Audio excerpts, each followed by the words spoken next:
Happy New Year, everybody.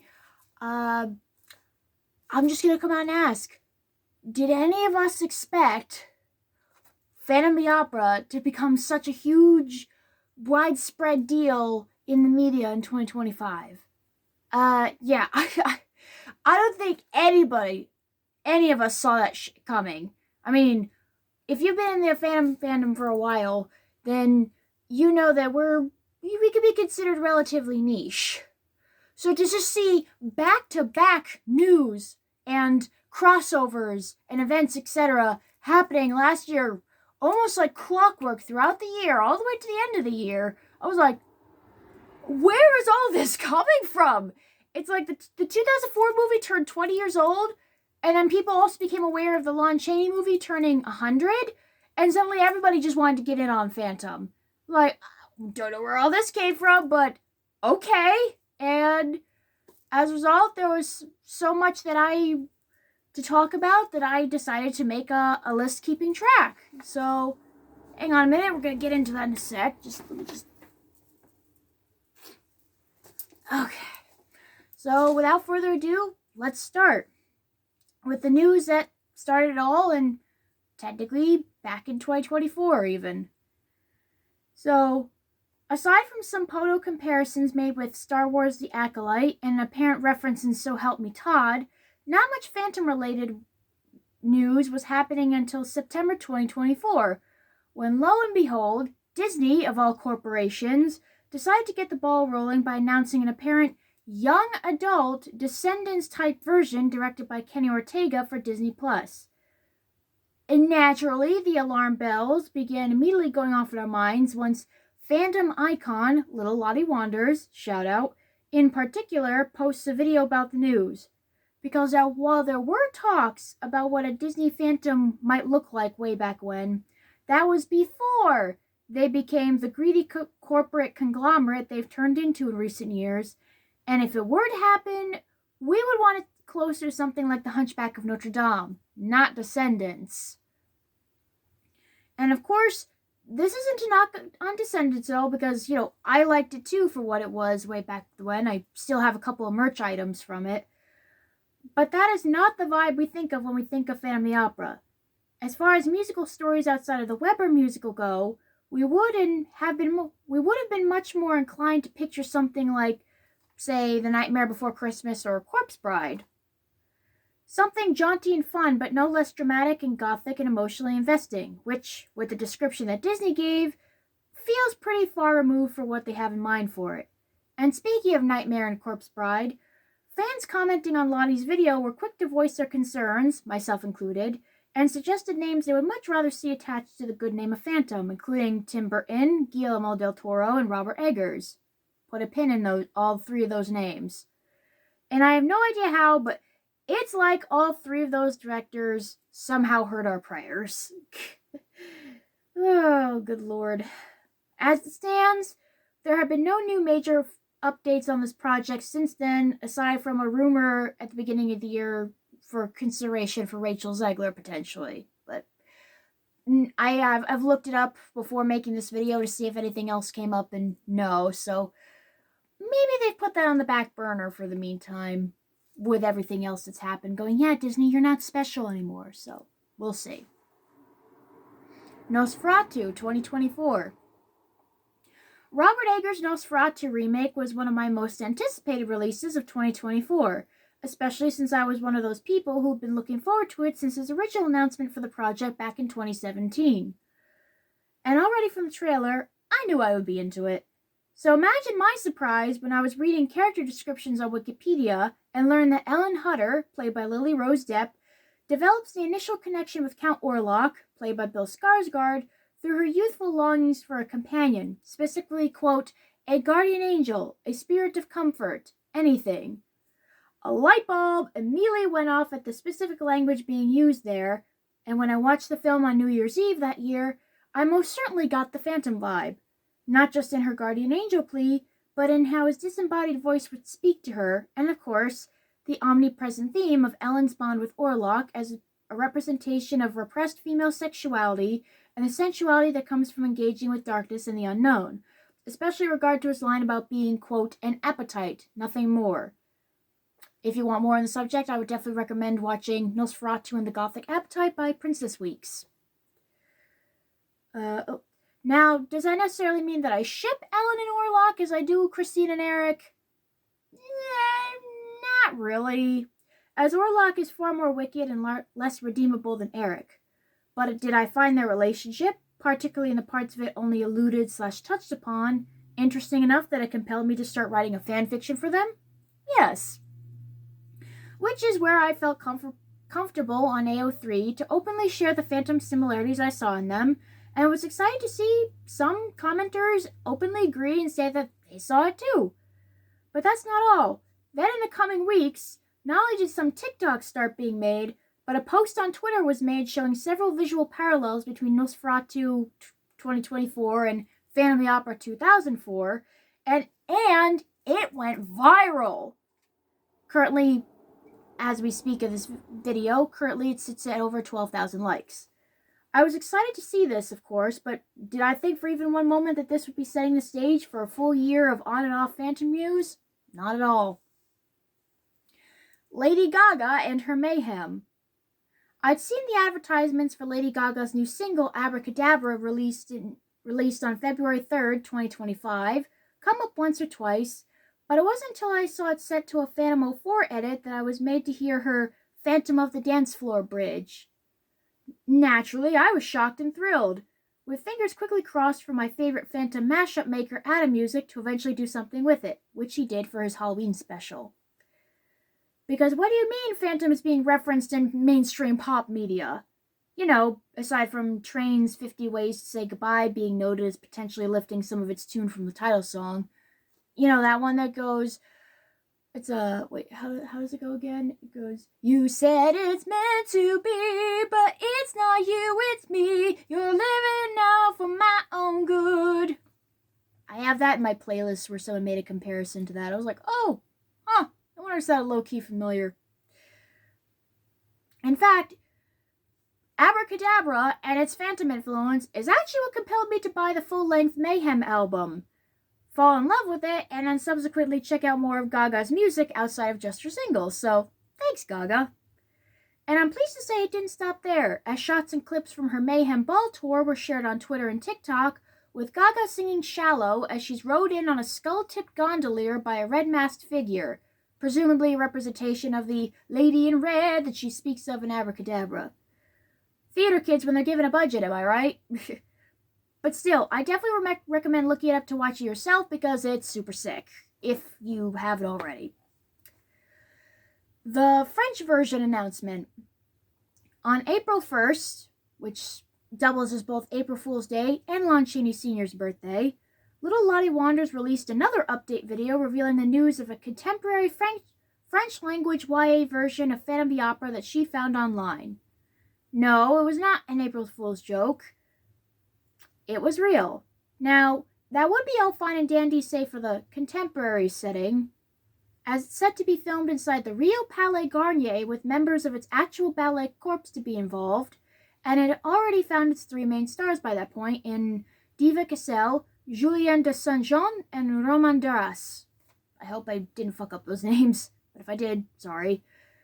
So it was clearly set to go ahead.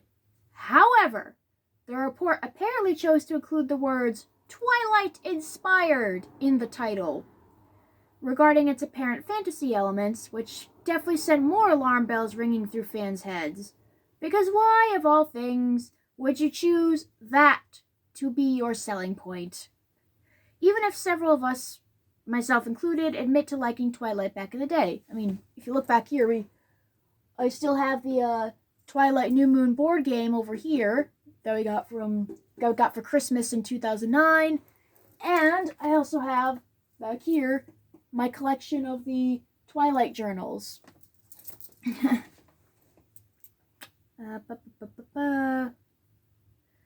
Oh, and especially, why would you do that when we were already concerned about what the hell Disney Plus was going to do with it? Oh, add in the fact that the Christine analog is instead named Anastasia, which feels uncomfortably close to 50 Shades of Grey territory, And also, she's a dancer now instead of a singer, which personally made me question why they didn't just go in a Black Swan direction. And of course, there's the hilarious yet worrying implication that Eric will be made into a straight-up vampire in this version. Yes, obviously Eric has some vampire coding to his character, but first of all, he's not a vampire, he's an illusionist. And second of all, that role has already been fulfilled by Gerard Butler back in the early 2000s. Thank you very much. Not to mention there's the question of how Christine and the Phantom's relationship will fare given he won't be giving her singing lessons as the Angel of Music anymore, which is such a huge driving foundation for their bond. And after checking for updates, the movie is set to release in France on September 23rd of this year, so I guess we're just going to have to wait and see if it somehow, hopefully, surprises us. And maybe when the first trailer drops, I'll do a review of that. Who knows? Weber movie musical remake news, plus anime version. Andrew Lloyd Webber must have heard the news about the new adaptations on the way and decided he wanted to remind the public he's still top dog in that department outside of the Chaney flick, and at first teased news of a remake of the 2004 movie musical in June, then appeared to confirm it in a statement in August, with him since then eyeing the likes of Jonathan Bailey and Rachel Zegler to potentially be involved with the project. Now, as a staunch defender of the Joel Schumacher movie, if you couldn't tell, it does irk me slightly to hear about it being remade when the movie is barely 20 years old and still has an avid following and fan base. I mean, just look at TikTok and the amount of times Emmy Rossum's verse of the title song has been used as the audio clips. Especially with the news of Webber apparently thinking Gerard Butler as the Phantom was a miscast, even though he approved of him back in the day, with provided evidence as to why that is in my Gerard Butler defense essay. If you haven't seen it, go check that out. But I figure it's probably easier for him to say it now in the wake of Joel Schumacher's 2020 passing than it would have been while he was still alive. But at the same time, it is kind of cool to picture following along with the development of a new Phantom movie musical, since I was only 5 years old when the first film came out, and I can't help but be curious on what it'll improve, because I also won't deny that the 2004 movie has its issues. So it's another case of we'll just have to wait and see. Also in August, there was an announcement on the 13th for an anime movie adaptation of the Webber musical by Cubic Pictures and LW Entertainment, so that's pretty neat. I'm here for a Phantom of the Opera anime, let's go! Gerard Butler's How to Train Your Dragon X Phantom post. Speaking of Gerard Butler, on June 25th, following the release of the How to Train Your Dragon live action, he shared a post on his Twitter page with Hiccup actor Mason Thames pointing at his shirt, revealing his surprise at Thames being a Phantom of the Opera fan. He wrote, quote, "Didn't know this one even saw the film since it came out before he was born. He knows the classics. Proud dad. Celebrating 20 years of hashtag Phantom of the Opera." End quote. Several things to note on that one. Number one, hell yeah, Mason! Awesome to know Hiccup is one of us! Number two, gee, thanks, Jerry, for making me feel old by saying Mason was born before the movie came out, because again, I was 5 years old at the time. And number three, I wonder if Mason knows how many of us were crushing on his movie dad way back when, precisely for his role as the Phantom. Ha ha ha. And number four, literally, Butler is the only cast member of the 2004 movie I've seen put out something that honors its 20th anniversary, and since Gerard is the one who holds his time on the film closest to his heart, it doesn't surprise me that it came from him. Makes Webber's recent attitude towards him seem even more unnecessarily dismissive, if you ask me. Masquerade NYC. On July 31st, previews began for Masquerade NYC, New York City, a sprawling new affair boasting an interactive immersion of the world of Phantom of the Opera, with secret rooms and passages as mask-clad visitors are treated to their own personal experience inside the Paris Opera House spanning multiple floors. I actually didn't know that these were just previews until I looked it up for this video, and apparently its official opening was in fact September 28th, my birthday. Mind blown! What a spectacular gift, even though I haven't had the pleasure of going to see it for myself. Yay. No, but yes, I have seen videos, though, shot from the inside, and I'm happy for all the fans who have been able to visit because it looks like an amazing experience, so I'm happy for you guys. All around me are familiar faces. Wednesday Season 2. Speaking of Phantom-related birthday gifts, Part 2 of Wednesday Season 2 hit Netflix on September 3rd. But first, let's rewind back to its official trailer debut in July. Somehow, sneaky old Tim Burton must have heard about me re-entering his fandom the year prior following Beetlejuice 2, and decided to drop the surprise of a lifetime on me by marking Wednesday Season 2 as his vehicle to finally grace us with his open interpretation of Phantom of the Opera. I have no doubt the reasoning was between him wanting to honor the 20th anniversary of his late friend Joel Schumacher's film and the 100-year anniversary of the Lon Chaney film, because he's nerdy like that. And I mentioned Burton specifically because the trailer emphasizes the Phantom theme playing over the "From Visionary Tim Burton" title card, followed by clips from the season's Masquerade Ball, which we later learn he directed, so you know that shit was intentional. You know Netflix was just like, guys, we need to get butts in seats. We know how to get people watching the show. Tim Burton, Family Opera. Hey, Gen Zs, come watch the thing. Come here. Come to us. Come to us. We are giving you your gift. Give us money. Oh, plus Miss Phantom of the Dance Floor herself, Lady Gaga, was also revealed to have been appearing too this season, so how's that for a funky little coincidence? I love to imagine her and Burton / Alfred Goff / Miles Miller doing the Spider-Man pointing meme at each other over this, because, come on, there's no way they didn't talk about that and go, hey, Lady Gaga, we're doing a Phantom of the Opera thing. She's like, oh my god, I'm doing that too for my new album. They're just like, whoa! I seriously regret not filming my live reaction that day, because that is legit one of the greatest moments of my life.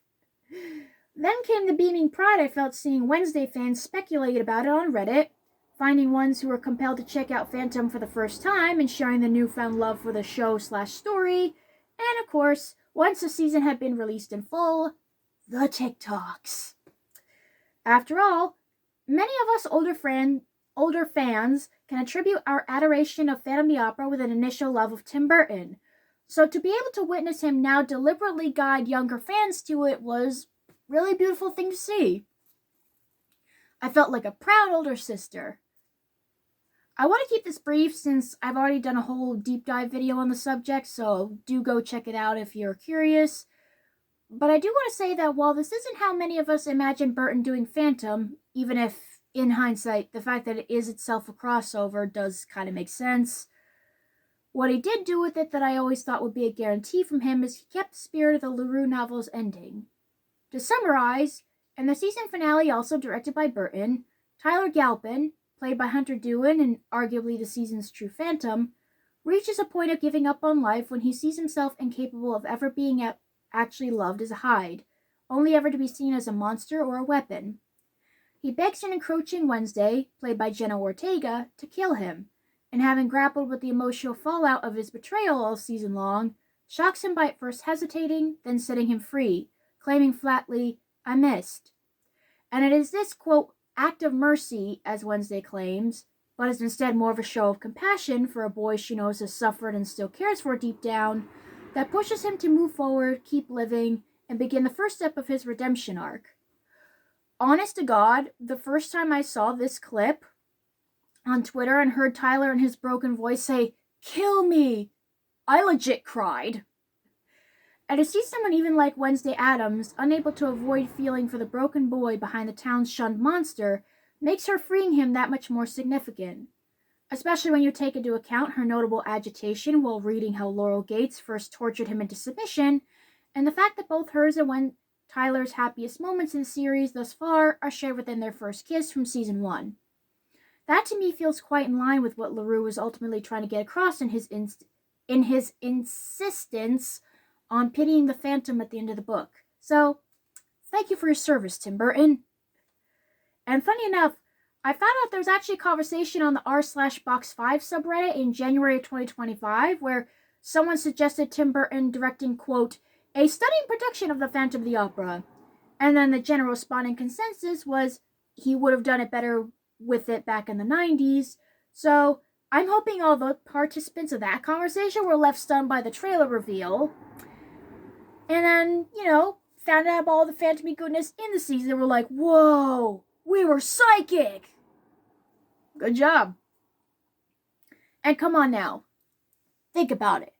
If Tim Burton couldn't do a good Phantom, why did Dario Argento go ahead and decide to rip off his Penguin origin story sequence from Batman Returns for his infamously terrible Phantom of the Opera movie 6 years later, huh? It's a thinker. Alright. Let's talk about Dracula Love Tale. In direct correlation to my last point, there was, however, one thing missing from Wednesday Season 2 that kind of low-key devastated me. Danny Elfman was not involved in the making of new music for the season. He's credited only as Theme by Danny Elfman, with his Season 1 co-composer Chris Bacon in full charge of the music this time round. And while I do like to imagine Chris silently rejoicing he won't be overshadowed by Danny this time round, I was pissed. Maybe the third thought that came to my mind for me after the Wednesday Phantom crossover reveal was, oh my god, does this mean Danny Elfman's gonna make some Phantom-y music? Ha ha ha ha! Like, I was just, seriously, you should see that day. I was like, just so excited. It was like, ah!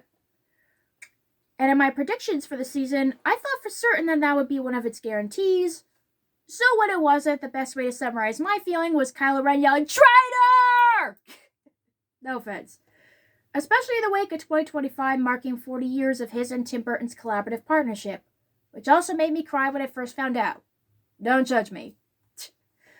But alas, all was not lost, because in my determination to find out what he was doing instead, I learned he scored the new Dracula film Dracula Love Tale, which definitely piqued my interest for that movie more. And after obtaining, quote, early access viewing to the movie during my birthday week, I'm pleased to say he at least swapped out the Phantom goodness of Wednesday Season 2 for another movie with a Phantom vibe. Right off the bat, I must tell you that Dracula Love Tale, as the name suggests, is not a horror but a gothic-tinged fantasy, and a very French one at that. In it, Vlad/Dracula, played by Caleb Landry Jones, constructs a potent perfume in an effort to better find his late wife Elisabetta's reincarnated soul amongst the men and women it'll attract. But when he does finally find her again, in the form of Mina Murray, played by Zoe Blue, he takes a far more personalized approach to help her recall their life together by using a music box he's kept preserved for over 400 years. Its tune doubling as their theme music that you can hear at various points. Okay then. A French-made Dracula film set largely in Paris, and yet again using the Coppola reincarnation plotline, only this time it's music that largely ties Mina and the Count together. How am I not supposed to read that as Phantom-coded? Come on. Plus, it's not like reincarnation is an unfamiliar concept of Phantom of the Opera adaptations, see the 1983, 1989, and 2014 versions. And again, it's music scored by the Danny Elfman. Once described as, quote, such a genius, and there's something about a majority of his work that just screams Phantom, end quote. Look, beggars can't be choosers, so I'll take it. Oh, and it doesn't stop there. First of all, there's a scene in the movie where Mina has her moment where she remembers being Elisabetta, and it's arguably one of the best scenes in the movie, in a sequence that very much reminds me as a cross between Beneath the Moonless Sky and The Music of the Night. And there was a crossover edit putting Nosferatu, Dracula Love Tale, and Frankenstein together, which we will get to. And someone on Reddit talking about this movie straight up said it felt like the next generation equivalent to Phantom of the Opera 2004. Which, holy shit, that might actually be the best explanation for that movie, and I do plan on talking about that when the movie Ride releases in a couple weeks. Oh, and while I was working on this video, I found out that its director, Luc Besson, he was the producer and distributor for 2011's A Monster in Paris. You know, the French animated movie where Phantom of the Opera is a giant flea monster with a beautiful voice. I was like, oh my god! I was like, no freaking way! So, yeah, I'm convinced. That's convinced me. All the Phantom vibes I'm getting from this movie were completely intentional because he was involved in a Phantom of the Opera inspired movie. So, hell yeah! I was like, okay, Luc Besson, I was not familiar with your game. Holy shit. Plus, there's also been a Dracula Love Tale Spotify-inspired playlist that includes the title song of Phantom, the 2004 version specifically, and also somebody put in an Instagram post saying, if you like Dracula Love Tale, watch these movies and include the 2004 movie. So, yep. Just keep winning. I don't know where that came from. Let's move on. Marvel's Doctor Doom Phantom comparison. Look, I know Marvel is under Disney right now, and they've already got the Disney Plus thing they've got going on in the works right now. But this one was just really funny to me. In October, it was reported that Robert Downey Jr.'s Doctor Doom for Avengers Doomsday is, quote, portrayed as a Universal-style monster, drawing comparisons to Eric from the Phantom of the Opera. What? I'm no Marvel Comics geek, so maybe this is pretty apt, but I don't know. I just found it more amusing than anything else because it feels so out of nowhere. Like in the midst of all this Phantom of the Opera talk lately, the MCU decided to contribute and connect it over to their build-up of hype for Avengers Doomsday, which the rate they're going is going to be like a year-long thing. I mean, sure, why not? It's also funny considering how when I saw Thunderbolts back in May, I did get an admitted Phantom vibe from Yelena Belova and Bob Reynolds, to the point it actually led me to making a new Phantom mutual on Twitter after finding their POTO-style fan art of Yelena entering the void, so it's not like Marvel really needed to try so hard on that front. But, okay. You do you, Marvel. Ben Fitton's independent Phantom of the Opera fan film. Do you think that I expected an actual Phantom of the Opera movie to be released amidst all this? No, not at all. Not until the latest trailer, at the time, for a new indie Phantom of the Opera film directed by Ben Fitton showed up in my feed, and I legit almost freaked out. And weirdly enough, it happened during a late night search for old Tim Burton Phantom crossovers after Wednesday Season 2, so there you go.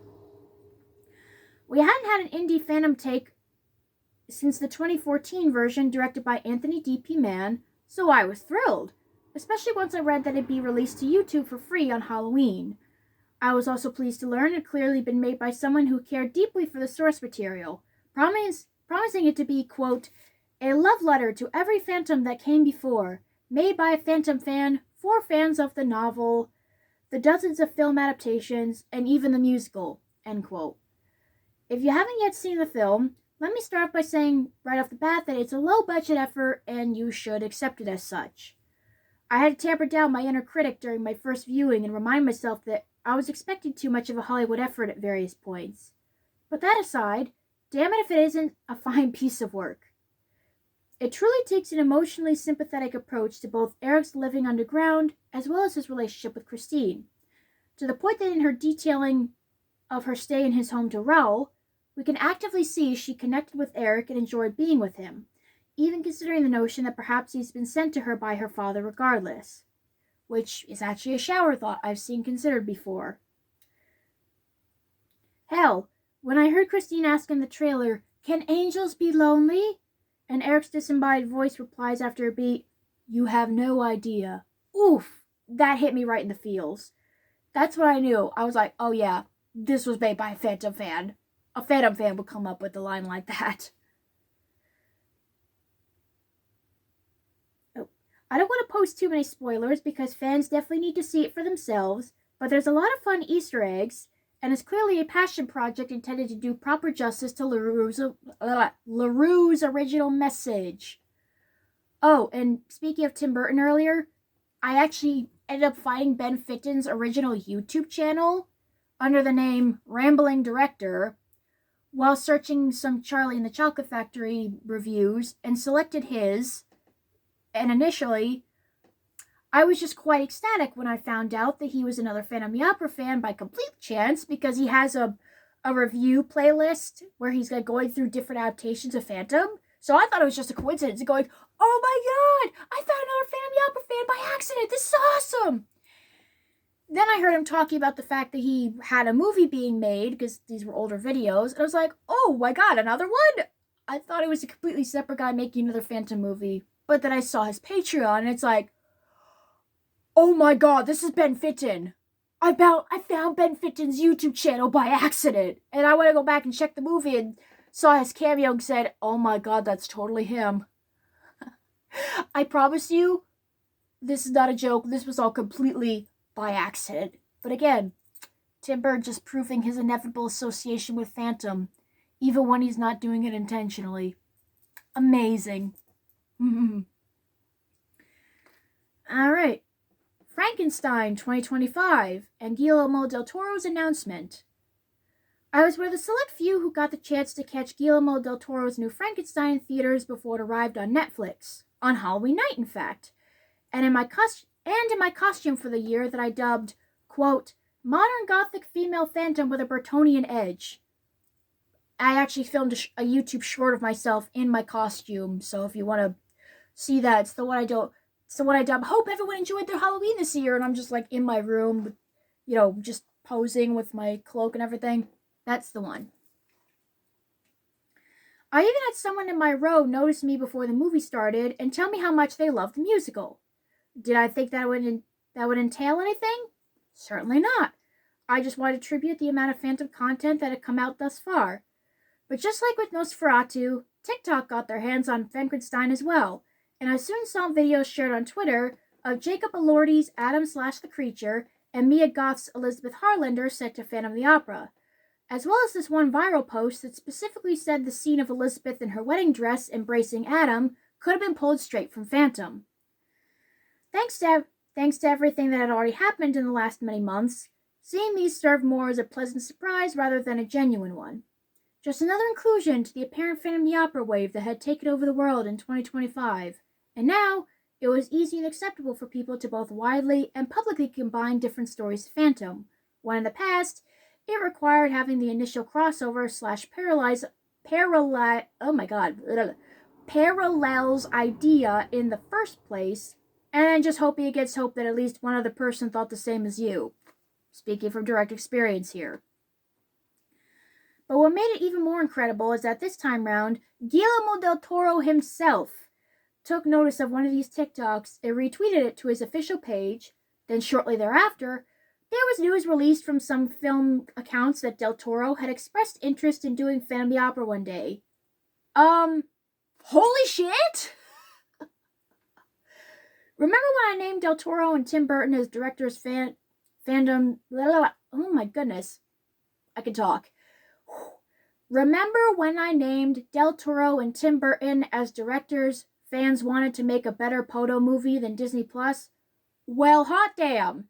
It's like they heard the news about that so-called adaptation, immediately figured how badly Disney could screw it up, Burton especially, and then reached out to fans like, your saviors are here!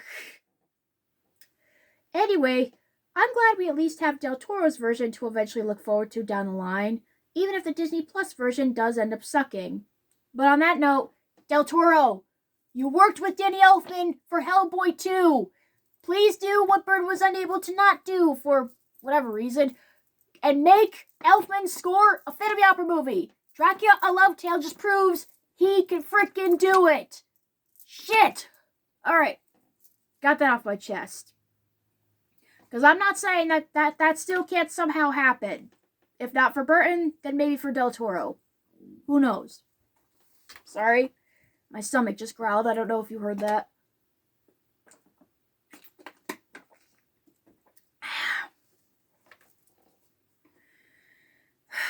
Caught on camera. Phantom at the White House. Ah, well, could not be sunshine and roses now, could it? In November, during the Epstein Files investigation, footage was caught of Trump apparently blasting Phantom of the Opera from inside the White House. Now, I've known about Trump's apparent Andrew Lloyd Webber enjoyment for a while now, obviously, but the real problem is the unfortunate association that people took away from this particular instance. Because, of course, there then came the tweets of people saying shit like, oh, well, that only makes sense because Phantom is also about a creepy old guy grooming a child. And as someone who really tries to avoid getting into full-blown name-calling arguments with people on the internet, it took everything in me to not get angry over this. So I sent out a tweet of exasperation instead, explaining why that's not what the story is about, and is only seen that way because the 2004 Schumacher movie made the unfortunate choice to show Christine first encountering Eric's voice as a child, and then Eric is shown to be around Madame Giry's age in her flashback. I'll talk about this more in depth in a separate video, but this is sadly the inevitable BS that comes with Phantom receiving so much focus within the public eye now, because we're sadly in an age of lowered media literacy in many respects. Whoop-de-doo.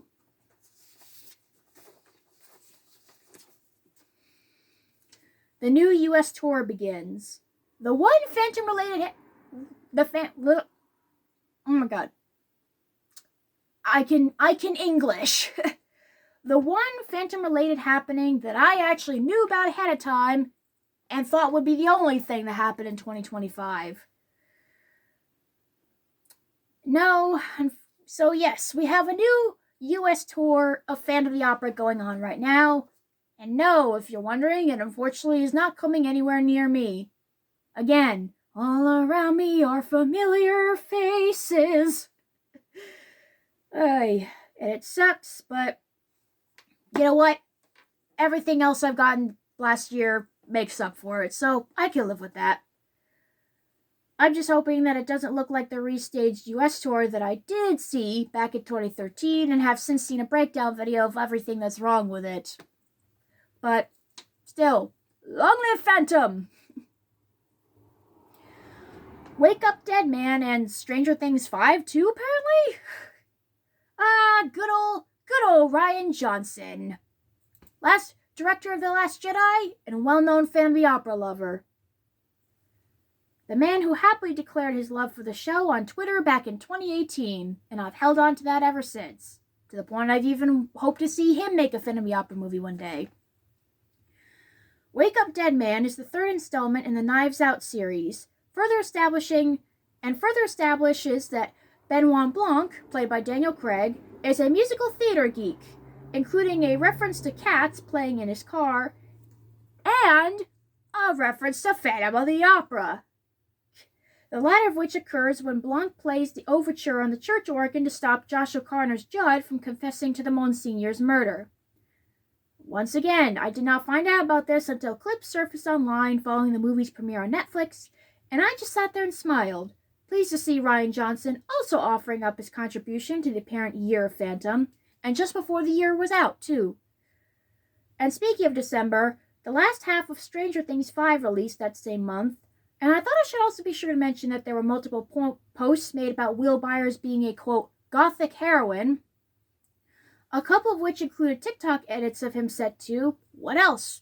Phantom of the Opera. Once again emphasizing that it's cool and fun to cross over popular media with Phantom now lately. Even though people have been doing that for years, and a lot of y'all are just kind of coming late to the party. Have respect for the ones who came before. Plus, quite interesting to mention how 4 of the properties I mentioned having Phantom either set to it or directly inside it have all come out of Netflix at some point this year. Wednesday, Frankenstein, Wake Up Dead Man, Stranger Things. Netflix, are you trying to tell us something?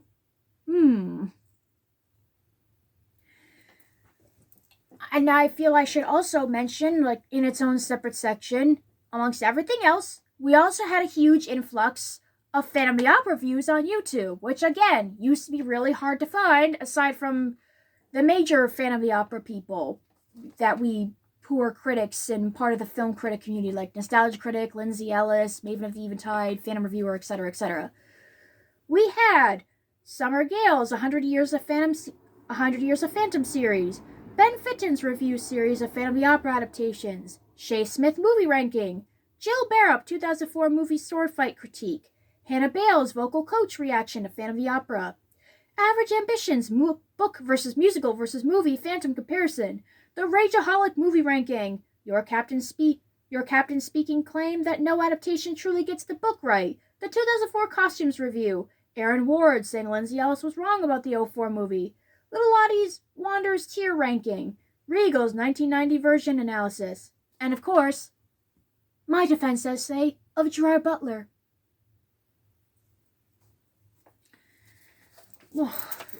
Most of those you can find inside my Phantom Favorites playlist if you go check that out. But of course, I had to find something on my own that was hugely Phantom related that shockingly was mentioned in the past but is not common Phantom of the Opera knowledge. For the icing of the cake, in the beginning of December, I discovered via watching old Phantom Reviewer videos that you can hear strong elements of the Nightmare Before Christmas score inside Love Never Dies. Particularly within the show's most infamous song, Beneath the Moonless Sky, which shares nearly identical note structures in parts to Sally's song. I wish I was kidding about that. Again, I made a whole video discussing it, so I'm going to keep this brief. Please go watch that. I'm very proud of that, to have my own little Phantom rabbit hole situation, but damn, this has lived rent-free in my brain over the last month plus. Because why, Weber? Why? Why would you do this? Although mostly I have to ask how. How did only 3 scattered people online, including the Phantom Reviewer, manage to pick up on this when the majority of our fandom can say we saw and loved The Nightmare Before Christmas at least once in our lives?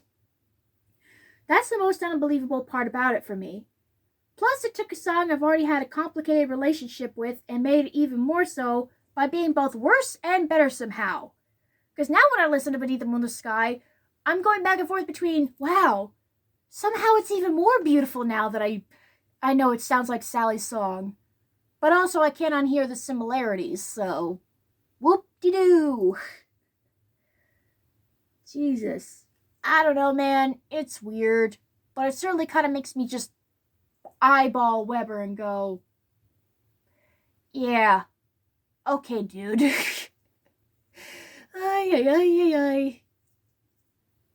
I don't know. And like I've said in that video too, it's God. I know Danny Elfman has been using his YouTube channel as of late, so yeah, if he somehow finds that video, just like, I'm not the one who discovered it, I'm just the messenger, so don't shoot me. But yeah, that's that. And now we are in 2026.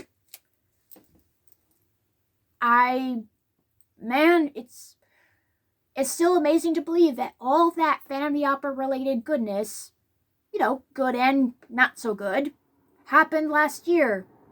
And it's kind of crazy to think that we are not really so niche anymore at this point, especially where TikTok is concerned. So, who knows? Will more happen this year that we don't know about? Maybe it will. I mean, like I said, I know that the French version, the Twilight-inspired version, is coming out in September this year, so we're just going to see what happens. And honestly, I would say, if you haven't watched Dracula Love Tale, that wide release is February 6th, so I would recommend that, especially if you like the 2004 Phantom of the Opera movie. So I think you're going to get a kick out of that, like I did. So, yeah. Not sure. I think that about does it. And thank you for watching, and I hope everyone has a good day, and I hope everyone who's had to go through the recent snowstorms and intense cold that we've had recently, I hope you're all doing well, you're staying warm, comfortable, and safe in your homes, because we definitely had a hell of a winter this year. So, yeah.